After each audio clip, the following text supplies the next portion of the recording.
예수님을 알고 예수님을 전하는 삶이 가장 귀한 삶이다. 이런 가사에 금년 표와 맥을 같이 하는 찬양 감사드립니다. 우리 가슴에 손을 얹고 선포합시다. 하나님께서 나를 사랑하십니다. 나도 하나님을 사랑합니다. 하나님 앞에서 나는 존귀한 자입니다. 내 옆에 있는 분도 존귀한 자입니다.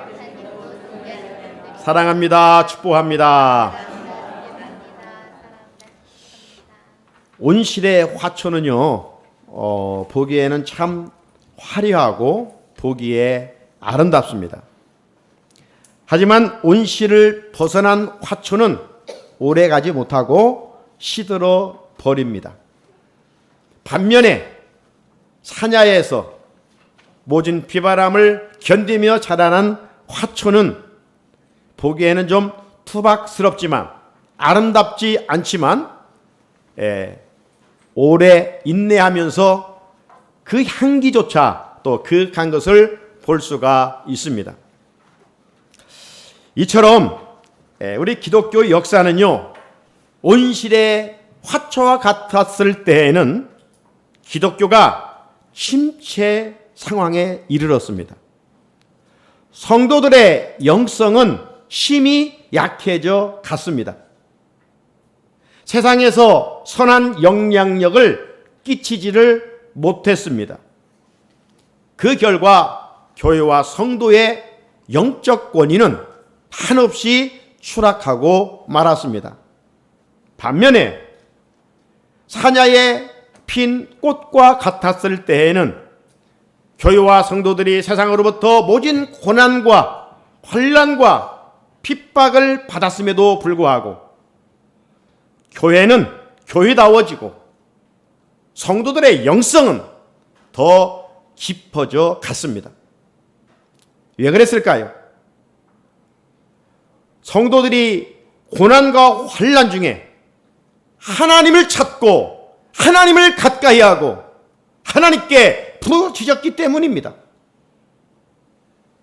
하나님 없이는 살 수 없다고 하는 신실한 고백이 그리스도인의 마음 중심에 있었기 때문입니다.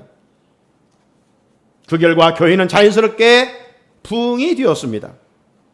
영적인 부흥과 양적인, 질적인 이런 온전한 부흥이 일어났습니다. 오늘 본문은 이 사실을 반증해 주고 있습니다. 자, 오늘 1절 어떻게 시작합니까? 사도들이 백성에게 말할 때에, 사도들이 백성에게 말할 때에, 이때는 어느 때일까요? 바로 베드로와 요한이 솔로몬 행각에서 백성들 앞에 설교하고 있을 때입니다. 왜 설교를 하게 됐습니까? 안진뱅이, 40년 된 안진뱅이를 고친 사건 때문이었습니다.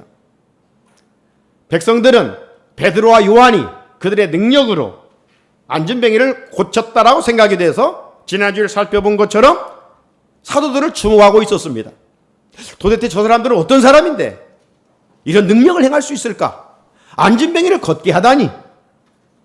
우리가 마술을 신기한 모습으로 바라보듯이 뭐 그 이상으로 생각해 보십시오. 40년 동안 한 걸음 걷지 못한 사람을 일으켜 세웠으니 그 소문은 말할 수도 없을 것이고, 거기에서 직접 그 사건을 봤던 사람들은 뭐 신기할 수밖에 없었던 것이죠. 자, 이런 사람들에게 베드로와 요한은 그래, 우리가 했다, 내가 했다 이랬습니까? 아니죠. 우리의 경건과 우리의 능력으로 그 사람을 고친 것이 아니다. 오직 그들은 자신은 가려지고 예수 그리스도만 나타났습니다. 이게 성숙한 오늘의 그리스도인들의 삶의 모습이에요. 나는 날마다 가려지고 날마다 죽어지고 내가 드러나면 죄성밖에 없어요. 그리스도의 보혈로 덮어져야 돼요. 그리고 나를 다스려 주시는 주인 되신 주님만 나타나돼요. 그래야 진정 장미의 향기처럼 그리스도의 향기를 드러낼 수가 있는 거예요. 내가 인생의 주어가 되면 추해져요. 시드는 꽃처럼 말입니다.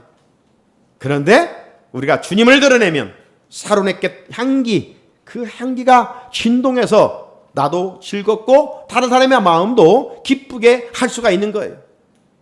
베드로와 요한은 자신을 드러내지 않았어요. 그러면서 이어서 이렇게 설교합니다. 너희들이 십자가에 죽인 예수 그리스도, 나사렛 예수 그리스도가 그 사람을 살렸다. 그러니 이제 그 죄를 회개하고 하나님이 보내주신 구원자 예수를 믿고 구원을 받으라.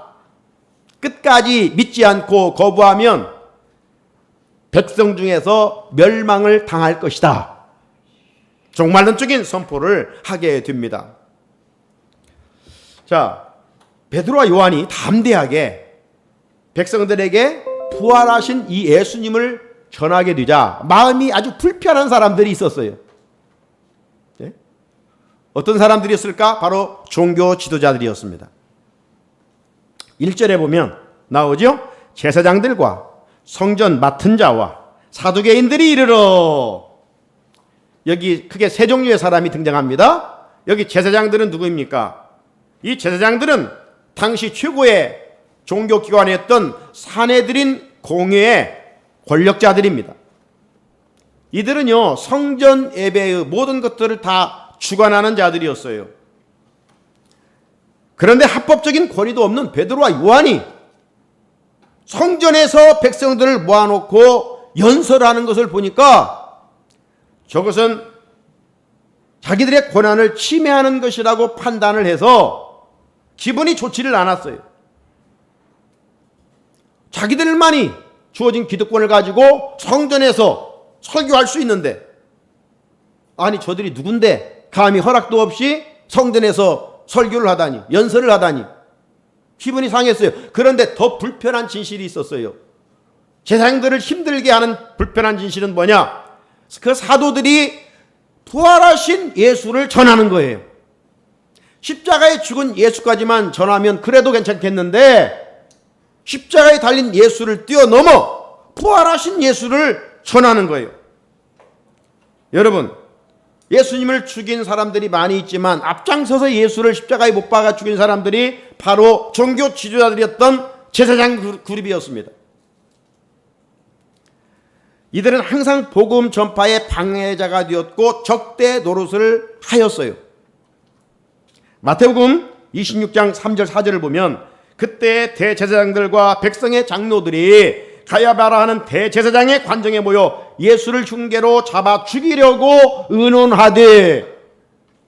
이 말씀에서 보듯이 대제사장들, 이 제사장들은 틈만 나면 예수를 어떻게 잡아 죽일까 모의하고 있었다고 하지 않습니까?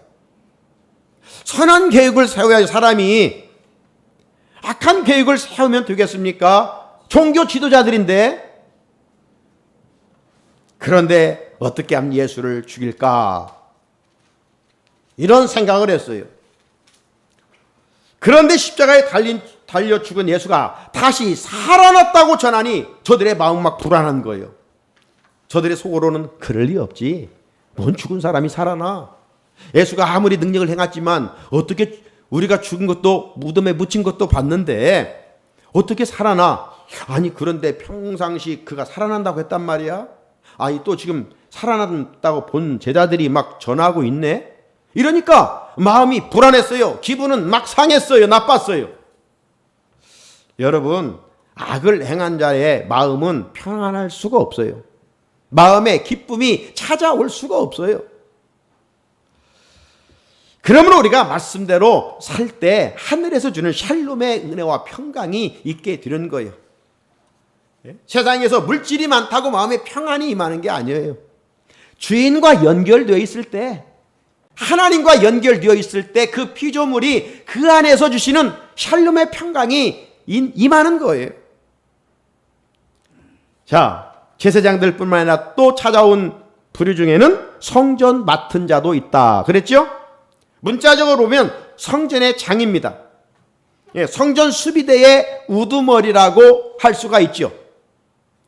초기 기독교 역사학자 요세푸스는 이들은 제사장 가운데 임명된 사두개파 출신이라고 이야기하고, 주경학자 렌스키는 주석을 보니까 레윈이라고 주장을 하고 있었습니다. 종합해 보면 이 성전 맡은 자들은 당시 대제사장 다음 가는 사람들로서 로마 정부의 큰 영향력을 받은 사람들이었어요. 그러니까 이 사두개파 사람들은 사회적인 포지션이 좀 대단한 사람들이에요. 그냥 로마의 지배를 받고 있으니까 로마 사람들의 비율을 잘 맞춰야 돼요. 그렇지 않으면 한순간 그냥 자리가 무너지는 거예요. 사회적인 포지션을 잃어버리는 거예요. 그러니까 로마 정부에 어떻게 하면 비율을 잘 맞출까, 이런 사람들입니다. 그래서 사회적인 안정을 꾀어야 되고 폭동이 일어나면 안 되는 거죠. 또 찾아온 부류 중에는 사두개인들이 있었어요. 이들은 역사학적으로 하스몬 왕가의 후예들입니다. 그렇기 때문에 왕가의 후예들이기 때문에 이 사두개파들은 앞에서도 말한 것처럼 사회적인 위치가 대단하였고 물질적인 부유함도 누리고 있었던 사람이에요.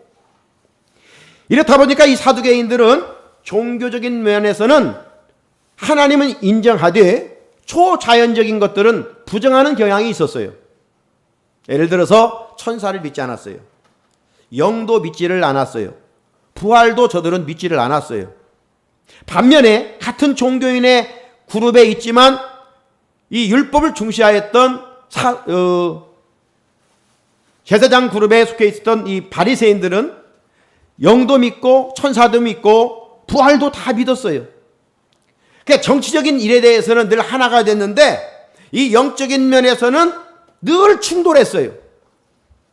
예수를 잡아 죽이는 일까지는 이 빌라도와 또 누굽니까? 이 총독과 정치인들은 서로 원수였지만 헤롯과 짝짝꿍이 되었듯이 예수를 잡아 죽이는 일에는, 나쁜 일에는 하나가 됐는데 이런 영적인 부활 천사 또 영을 믿는 일에는 서로 믿고 안 믿고 이래서 늘 충돌을 했어요. 자, 그런 분위기 속에서 제 아들이 부활하신 예수님을 전하고 있으니 이들의 반응이 어땠을까요? 그거 듣기 싫었어요. 예수님 죽음까지만 전하면 좋겠는데 자기들이 앞장서 예수를 죽였다 이 말이죠.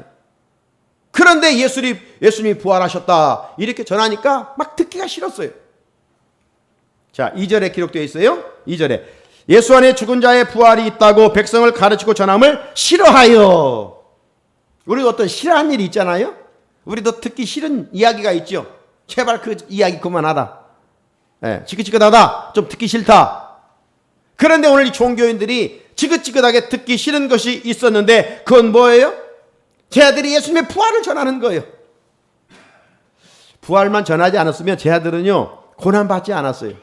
초대교회 성도들은 핍박받을 일이 없어요. 그런데 왜 고난과 핍박을 받으면서도 예수의 부활을 전해야만 했을까요? 예수의 부활은 팩트였기 때문이며 사실이었기 때문입니다. 예수님의 부활은 복음의 핵심이었기 때문입니다. 여러분, 우리가 장차 죽은 후에 부활이 없다면 예수 믿을 이유가 없어요. 십자가로 내 죄를 용서해 준 것으로 기독교가 끝났다면 우리가 예수 믿을 이유가 없어요.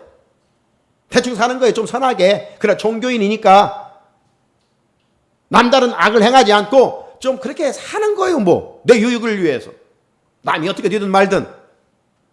그런데 선악간에 반드시 심판이 있기 때문에 악을 행한 자는 사망으로, 선을 행한 자는, 선이 뭡니까? 세상적인 기준이 아니에요. 성경이 말하는 선한 기준은 하나님이 하신 일을 믿는 일이에요.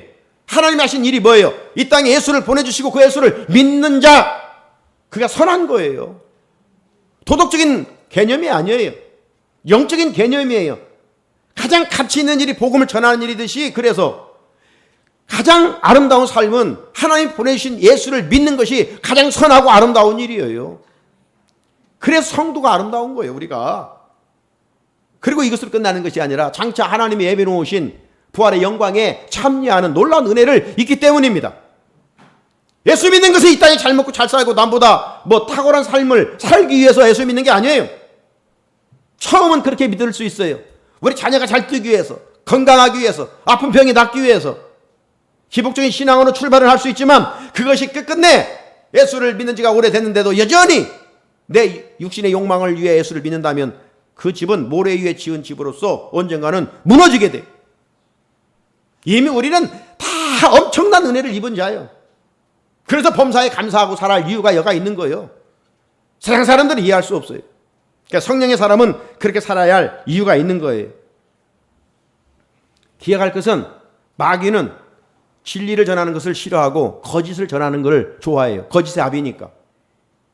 반면에 우리 성령님은 거짓을 미워하고 진리에 순종하는 것을 좋아하셔요. 우리가 누구를 따라야 되겠습니까? 마귀를 따라야 되겠습니까? 성령님을 따라야 되겠습니까? 우리는 성령에 속한 자들입니다. 예수님을 따르는 제자들입니다. 그렇다면 진리에 순종해야 되겠죠. 제 아들은 누구입니까? 제 아들은 3년 동안 예수님과 동고동락한 자들입니다. 제 아들은 십자가에 고난당한 주님도 보았고 죽으신 예수님도 보았습니다. 무덤에 묻히신 예수님도 보았습니다. 그리고 부활하신 예수님도 만났고 하늘로 올라가시는 승천하신 예수님도 두 눈으로 보았습니다. 그래서 제자들은 들은 예수를 전하는 것이 아니라 자기들이 친히 경험한, 자기들이 두 눈으로 본 그 예수, 부활하신 그 예수를 전하지 않고서는 견딜 수가 없었던 거예요. 사실을 전하는 일에 누가 방해를 한다고 멈춰버린다면 어리석은 사람이죠. 또 거짓을 위해서 목숨 걸고 전한다면 그건 더 어리석은 일이죠. 제자들은 들은 이야기가 아니에요. 자기들이 경험한 예수, 그중에 특별히 부활하신 예수, 그걸 전하는 거예요. 방해해도 핍박일 수도 전하는 거예요. 그래서 제 아들은 우리가 이 일의 증인이로다. 위트니스 증인이로다. 자, 막 이런 가운데 성령 충만한 베드로와 요한이 나면서부터 안전뱅이를 고친 치유 사건도 일어나게 된 것입니다. 그렇기에 제 아들은 예수님의 십자가, 특별히 부활을 전하는 일을 주저주저 할 수가 없어요. 누가 전해주어서 들은 이야기는 막 남이 네가 보았어? 하면 이거 좀 이제 주춤합니다. 아니 들었는데? 네가 그냥 들은 것 가지고 뭘 네가 본 것처럼 이야기해. 이러면 이제 말문이 닫히잖아요. 그런데 내가 보았어요. 내가 보았어. 내가 보았는데 누가 뭐라고 한들 내가 친히 경험했는데 당당한 것이죠. 뭐 장애물이 있다고 안 본 것처럼? 그럼 양심을 속인 자들이죠. 제 아들은 주저할 이유가 없었어요. 하지만 예수님을 십자가에 못 박아 죽인 종교인들은 그래서 예수가 다시 살아나셨다, 이거 듣기 정말 싫었어요. 응? 그것만 전하지 말아라. 예수 전하도 좋은데, 예수 믿으라고는 좋은데 예수가 다시 살아났다, 이거 전하지 말아라. 싫어했어요. 그래서 제 아들을 잡아 감옥에 가두려고 지금 찾아온 거예요. 오늘 1절은요. 그 1절 끝에 어떤 말이 있습니까? 이르러. 이 이르러의 헬라어는 에페스테산이랍니다. 에페스테산. 어떤 말이냐면 어떤 사태를 진압하기 위해서. 이제 막 폭동이 일어나면 군인들이 진압을 하잖아요. 그런 생각을 해보면 돼요. 자, 어떤 사태에 대해서 진압하기 위하여 악한 마음, 적의에 찬 마음을 가지고 급작스럽게 예기치 않은 시간에 몰려오는 것. 이게 바로 이르러라고 하는 헬라어의 언어의 뜻이에요. 그러니까 지금 종교인들이 제 아들을 찾아온 것은 선한 마음을 가지고 찾아온 게 아니에요. 악한 마음, 못된 감정을 품고 제 아들을 잡아서 감옥에 가두기 위해서 찾아왔어요. 사랑하는 성도 여러분, 우리는 그리스도인입니다. 주님을 따르는 제자들입니다. 그렇다면 제 아들이 해야 할 일은 무엇일까요? 제자의 궁극적인 사명, 본질은 무엇일까요? 그건 다른 게 아니라 십자가에 달리신 예수님과 사망 고세를 이기시고 부활하신 예수를 전하는 일이에요. 예수 그리스도의 부활에 증인되는 일이에요. 그래서 2절에 제자들은 예수 안에 죽은 자의 부활이 있다고 성전에서 막 가르치고 전했어요. 하지만 미움을 받았어요. 고난을 받았어요. 여러분, 우리가 오늘날 세상에 나가서 예수님의 십자가를 전하고 예수님의 부활을 전하면 환영하는 사람은 없어요. 또라이라고 이야기할 거예요. 오늘날도 예수 믿냐? 오늘날도 교회 다니냐? 이런 비난과 조롱을 받습니다. 냉대당합니다. 미움받습니다. 왜 그런 줄 아세요? 그것은 어둠이 빛을 싫어하는 이치요. 거짓이 진리를 싫어하는 이치이기 때문입니다. 그래서 주님은 이 사실을 아시고 우리에게 이렇게 말씀하셨어요. 마태복음 24장 9절에 그때의 사람들이 너희를 환난에 넘겨주겠으며 너희를 죽이리니 너희가 내 이름 때문에 모든 민족에게 미움을 받으리라. 여러분, 예수님을 제대로 믿으면, 복음을 전하고 살면, 예수의 증인된 삶을 살면 세상으로부터 미움을 받을 수밖에 없어요. 우리가 마귀에 속해 있으면 미움도 고난도 박해도 받을 일이 없습니다. 하지만 예수님께 속해서 제자들처럼 세상에 나가 예수님의 부활의 증인된 삶을 살아가노라면 미움도 받고 조롱도 받고 핍박을 받게 된다는 거예요. 그런데 우리 주님은 이런 사람이 복이 있다 말씀하셔요. 그런데 오늘날 기존 교인들은 이 말씀에 순종하지 않는데 이단 사이비들은 얼마나 이 말씀을 가지고 철저히 지키는지. 그래서 일기와 관계없이 가가오 찾아다니고 길거리에서 그 뜨거운 뙤약 볕에서 자기들 나름대로 전도를 하고 있어요. 조롱을 당하면서도. 하늘에 상급이 있다고.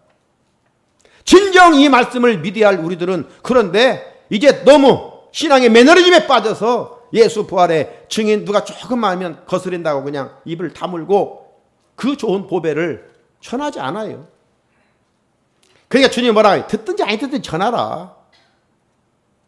때렸든지 못 듣든지 전하라. 그것이 우리에게 복이에요. 조롱받는 것이. 마태복음 5장 10절 팔복에서 이런 말씀을 하고 있잖아요. 의를 위하여 박해를 받는 자는 복이 있나니 천국이 그들의 것입니다.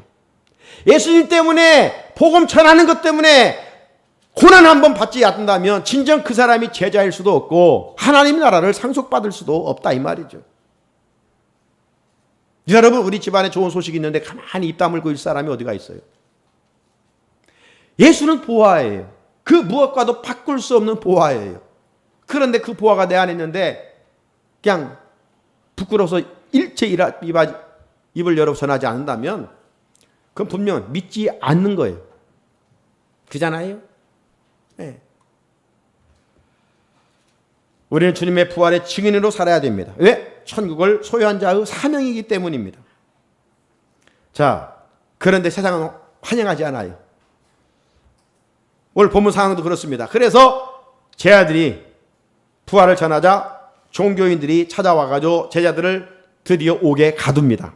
3절을 한번 읽어볼까요? 3절 시작. 그들을 잡음에 날이 이미 저물었으므로 가두었으나. 당시 71명으로 구성된 최고의 권력기구는 사내들인 공회입니다. 이 사내들인 공회. 이 사내들인 공회는 로마의 지배하에 있었기 때문에 이 사회적인 범죄자들은 자기들이 어떻게 집행할 수가 없어요. 대신 종교적인 죄목이 있으면 종교적인 죄는 사형까지도 언도할 수 있었습니다. 즉 성전의 거룩함을 더럽혔다라고 판단되면 자기들의 율법을 가지고 죄인 취급을 해서 형을 가지고 사람을 죽이기도 하고 살리기도 했어요. 자, 종교인들은 그러므로 이 공회의 권력으로 제자들이 예수의 부활을 전하는 것을 싫어하였기 때문에 잡아 옥에 가두었어요. 그리고 이제 제자들을 죽일 계획을 세우는 것입니다. 그런데 저들이 제자들을 잡아 옥에 가둔 시점을 언제 했다고 말씀합니까? 3절이 보니까 그들을 잡음에 날이 이미 저물었으므로 라고 말합니다. 당시 랍비법에 의하면 해가 지면 어떤 신문이나 재판을 할 수가 없게 돼 있었어요. 해가 지기 전에 빨리 해야 돼요. 그런데 이미 제자들을 잡았는데 해가 서산에 기울어지고 말았어요. 이럴 때는 공의가 모일 수도 없고 어떤 송사도 제기할 수 없기 때문에 재판에 휘부할 수 없어서 제자들을 일단 다음날 처리하기 위하여 옥에 감금시켜 놓았다 이 말이죠. 저는 이 말씀을 준비하면서 한번 깊이 생각해 봤어요. 종교인들이 지금 계획적으로 논의해서 악의에 찬 이런 마음으로 제자들을 지금 찾아왔잖아요. 그리고 잡아서 옥에 가둬 죽이려고 지금 계획을 하고 있잖아요. 그때 시간 계획을 계산하고 하지 않고 그냥 되는 대로 행동했을까요? 쉽게 말하면 해지기 전에 빨리 제자들을 잡아서 저들을 처리해야 되겠다고 이렇게 작정하고 행동을 개시했을 거예요. 그런데 놀랍게도 제자들을 어떤 이유인지 잡고 보니 날이 이미 저물어 저들을 재판할 수가 없게 됐어요. 우린 여기서 무엇을 알아야 할까요? 사람의 계획보다 하나님의 계획은 더 세밀하다는 것입니다. 우리의 시간표보다 하나님의 시간표는 더 정확하다는 거예요. 앞서가신다는 거예요. 하나님께서 왜 종교인들의 계획대로 날이 저물기 전에 빨리 처리하지 못하게 했을까요? 사도들을 통해서, 초대교회 성도들을 통해서 예수님의 부활을 더 전해야 하기 때문입니다. 이런 의미에서요, 우리는 아프리카 선교사 리빙스턴이 한 말을 기억하지 않을 수 없습니다. 리빙스턴이 어떤 말을 했죠? 사명이 있는 자는 죽지 않는다. 여러분, 지금 우리가 호흡하고 있는 이유는 그냥 자연적인 삶이 아니에요. 하나님의 주권 속에 아직도 내가 할 일이 있는 거, 할 일이. 그 할 일이 먹고 뭐 사는 일이 아니에요. 가장 가치 있는 삶. 예수를 알고 예수를 믿고 예수를 전하는 삶이에요. 이게 우리의 미션이에요. 우리의 사명이에요. 아직도 내가 누군가를 전도해야 할 기회가 주어진 삶이에요. 이것이 없다면 하나님은 우리를 부르실 거예요. 사랑하는 성도 여러분, 하나님은 우리가 예수님 전하면서 고난받고 조롱받는 것까지도 합력하여 선을 이루어 가십니다. 우리가 짧은 생각에는 왜 하나님의 일을 하는데, 왜 선한 일을 하는데 이런 고난이 찾아오는 것일까? 원망도 하고 불평도 할 수가 있습니다. 하지만 지나가 보면 하나님이 왜 그렇게 하셨는가? 그 깨닫게 되는 것입니다. 여러분, 하나님은 우리의 계획보다 더 앞서가시고 더 좋게 만들어 가는 줄로 믿으시기를 바랍니다. 하나님, 우리가 고난받는 현장을 외면하지 않으세요. 사람은 몰라줘도 하나님은 다 보고 계시고 주목하십니다. 막힌 길을 열심히 더 좋은 길로 인도하십니다. 그러므로 끝까지 우리는 어린이 같은 마음으로 주님을 신뢰하는 것입니다. 그리고 제자들처럼 어떤 상황이 있든지 굿뉴스 복음이신 기쁜 소식의 주인공 예수 그리스도의 부활을 전하는 것이죠. 그러면 하나님 행하시는 위대한 일을 반드시 경험하게 될 줄로 믿습니다. 4절을 읽게. 4절 마지막 절 시작. 말씀을 들은 사람 중에 믿는 자가 많으니 남자의 수가 약 5천이나 되었더라. 아멘. 제가 서론에서 모진 비바람을 맞고 자란 사냐의 그 화초들은 생명력이 강하고 향기가 진하다고 했습니다. 이처럼 제 아들을 잡아오게 가두고 감금을 했는데도 교회는 어떻게 됐어요? 교회는 더 부흥했어요. 믿는 자의 수가 많으니 남자의 수가 약 5천이나 되었더라. 사도행전을 우리가 지금 쭉 살펴보고 있는데 시작은 120명이었어요. 마가의 다락방에. 그리고 베드로가 1차 설교할 때 3,000명이 회개했어요. 세례를 받았어요. 3,000명이 됐어요. 이제 오늘 본문에 오니까 4장에서 5,000명이 됐어요. 5장에 가보게 되면 더 큰 무리가 됐어요. 교회가 편안하기 때문에? 교회가 문제가 없었기 때문에? 이런 부흥이 일어났을까요? 아니에요. 이런 엄청난 비바람이 몰아치는 고난이 있었어요. 그런데도 초대교회는 부흥했다 이 말이죠. 여러분, 기독교 2000 역사에서 초대교회도 말로 할 수 없는 고난이 있었지만 특별히 로마 제국의 이 황제들을 통한 기독교 핍박은 상상할 수가 없는 것이에요. 예수 믿는다는 그 이유로 옥에 잡혀가 감옥살이 하는 것입니다. 살아있는 상태에서 나무에 매달린 채 몸에 기름을 부어서 밤에 어두우니까 어둠을 밝히는 불로 태워 죽였어요. 잔인한 화형을 당했어요. 예수 믿는다는 이유 하나 때문에. 예수를 부인하지 않는다고 굶주린 사자에게 던져 맹수의 밥이 되게 했어요.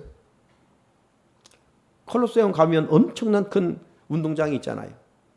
거기에 맹수를 그리스도인들 놓고 예수를 부인하면 살려주고 예수를 부인하지 않는다면 죽인다고 했을 때 가뒀던 굶주린 사자들을 풀어놓고 그리스도인들을 다 잡아먹히게 하였어요. 참수역인 목배임을 당하였습니다. 믿음의 선배들은 이런 핍박과 죽음 앞에서도 신앙을 포기하지 않고 끝까지 지켰는데 오늘날 우리의 신앙은 어떻느냐 이 말이죠. 여러분, 그런 로마의 핍박 속에서도 마침내 주후 313년 콘스탄티노플 대황제 때 313년인데요. 그때 5%의 로마의 기독교인들이 95%의 로마 제국을 정복하고 말았어요. 3%의 염분이 바닷물을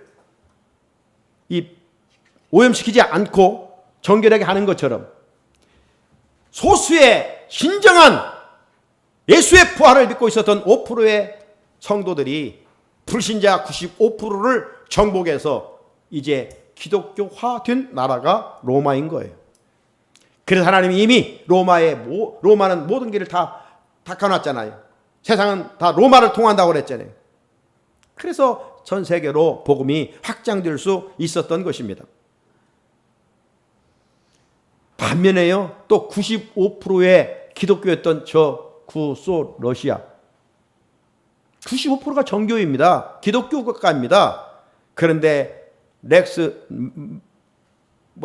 칼 막스 레닌에 의해서 그 5%가 공산당 5%가 95%의 기독교를 삼켜버린 거예요. 정반대예요. 지금도 푸틴은 늘 종교에 가서 종교의식을 하잖아요. 그런데도 전쟁을 일으키고 있어요. 여러분, 한번 생각해 봅시다. 모진 고난과 핍박에서도 죽음 앞에서도 교회가 소멸되지 않고 왜 부흥했을까? 그 능력은 다른 게 아니라 말씀입니다. 말씀대로 믿고 말씀대로 살았기 때문입니다. 그래서 오늘 4절에 보면 말씀을 들은 사람 중에 믿는 자가 많으니, 여러분, 세상 이야기로 고난을 얘기할 수가 없어요. 유명한 사람 이야기로 믿음을 지켜갈 수가 없어요. 세상 학문으로 성도답게 살 수가 없어요. 교회를 교회답게 하고 성도를 성도답게 하는 것은 오직 시대를 초월하여 하나님 말씀밖에는 없어요. 말씀이 교회 부흥의 초석입니다. 말씀의 능력이 성도를 거룩하게 만들어가는 거예요. 그래서 디모데전서 5장 4절에 하나님의 말씀과 기도로 거룩하여짐이니라 했습니다. 하나님은 우리가 어떤 사람이 되기를 원하실까요? 말씀의 사람이 되기를 원하시고요, 기도의 사람이 되기를 원하시는 겁니다. 어떤 능력을 행하는 사람이 되기 전에 먼저 거룩한 사람이 되기를 원하시는 거예요. 주님은 당신의 보혈로 우리 죄를 씻겨주시고 거룩하게 해주셨습니다. 이제 우리는 죄사함을 입은 이 깨끗함을 지켜가야 돼요. 우리의 거룩을 지켜가는 능력은 다른 것이 아니라 바로 하나님의 말씀이에요. 하나님이 원하시는 진정한 부흥은 양적인 성장 이전에 우리 성도들 한 사람 한 사람의 거룩의 회복인 줄로 믿습니다. 예수님을 닮은 그 자체가 유영적으로 얼마나 보이냐, 주님은 그런 걸 평가하지 않으셔요. 불러주신 우리 한 사람 한 사람들이, 작은 교회는 작은 교회대로, 큰 교회는 큰 교회대로 모인 그리스도인들이 얼마만큼 예수님을 닮아 가느냐, 이걸 평가하시는 거예요. 우리의 거룩함으로 가는 곳마다 하나님의 나라가 세워지기를 원하십니다. 나아가 제자들처럼 예수님의 십자가 부활을 전파하기를 원하십니다. 예수님의 자랑이 우리의 할 일이고 본질적인 사명이기 때문입니다. 우리가 이처럼 거룩한 열심을 가지고 신앙생활할 때 하나님께서 예루살렘 교회에 채워주신 은혜를 죄 몸된 교회에, 희년을 맞는 우리 교회에, 우리 성도들에게 넘치도록 채워주실 줄로 믿습니다. 거룩하신 하나님 아버지 감사합니다. 초대교회